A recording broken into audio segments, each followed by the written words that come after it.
Buying into the White House.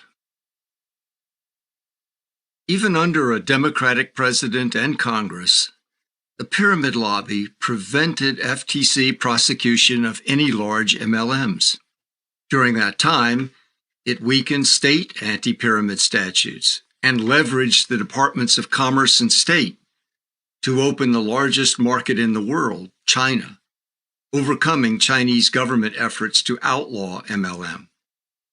But it was with the election of George W. Bush, the first candidate the newly branded and greatly enlarged pyramid lobby played a major role in bringing to office, that MLM could publicly claim part ownership of the White House.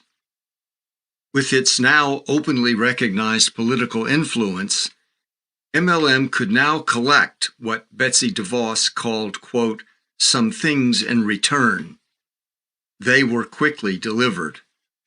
George W. Bush appointed attorney Timothy Murris to head the FTC as chairman. Murris's last job before chairing the FTC agency that regulates multi-level marketing was as an attorney with the antitrust division of the firm Howery, Simon, Arnold & White. The antitrust division of Howery counted the Amway Corporation among its largest clients. As the new chairman of the FTC, Timothy Murris appointed David Sheffman as the FTC's new chief economist.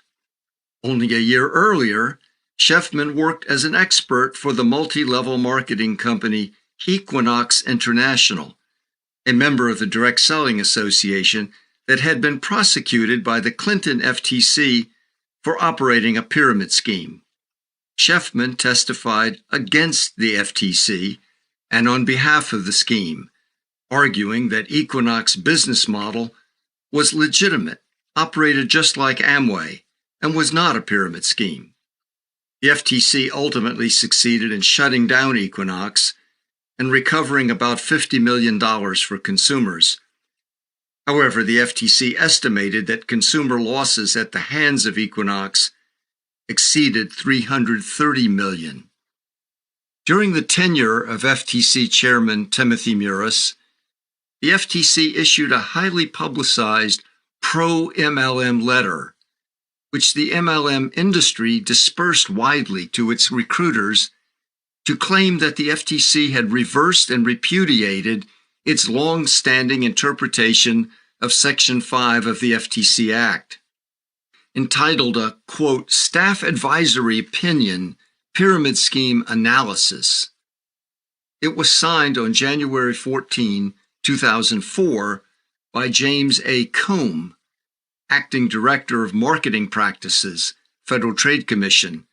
The letter was addressed to Neil H. Offen, President, Direct Selling Association. After leaving the FTC in 2004, Murris joined the Washington, D.C. law firm O'Melveny & Myers. The website of O'Melveny & Myers listed Mr. Murris as, quote, representing Primerica Financial Services in the Federal Trade Commission's Business Opportunity Rulemaking proceeding. Primerica is a member of the Direct Selling Association and a multi-level marketing company. A 2006 letter sent to the FTC on behalf of Primerica argued against the proposed FTC disclosure rule. Murris and former FTC Director of Consumer Protection, J. Howard Beals, who Murris also appointed, signed the letter. Beals was also known for his consulting work for Reynolds Tobacco and his public defense of the youth-targeting Joe Camel advertising campaign, including testifying against the FTC. Another alumna of the FTC, Jody Bernstein, joined the law firm Bryan Cave after serving as Director of Consumer Protection at the FTC from 1997 to 2002. In that capacity, Ms. Bernstein lobbied the FTC on behalf of the Amway Corporation, arguing against regulation.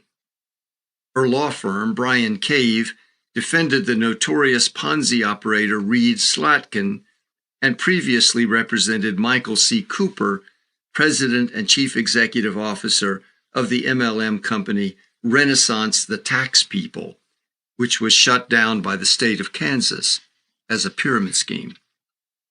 Serving as George W. Bush's spiritual advisor at this time was former high-ranking diamond distributor with Amway and regular Amway convention speaker, evangelist Doug Weed. Weed was President George H.W. Bush's liaison to the Christian right. Time magazine referred to him as, quote, the man who coined the phrase, compassionate conservative. Yet for all this activity and insider influence during the Bush years, the pyramid lobby remained largely unnoticed by the American media. It was not until the 2012 presidential election involving Republican candidate Mitt Romney that the media finally identified the lobby as a significant force in American presidential politics. At this point, the lobby was much larger than the influence of Amway and its founding families. In fact, the center of power of the pyramid lobby itself was beginning to shift from Michigan to Utah. Clans of avowedly devout Mormons were taking up the Ponzinomics banner that the Calvinist Amway families had held for 30 years. A report in the investigative magazine Mother Jones, entitled, quote, Get Rich Quick Profiteers Love Mitt Romney and He Loves Them Back, documented the long and deep connections between Romney and multi-level marketing. The article documented 2 secret $1 million donations made to Romney, traced to 2 executives of the MLM Nu Skin. Author Stephanie Mensimer additionally revealed the co-founder of MLM, Zango, was Romney's 2008 campaign finance director.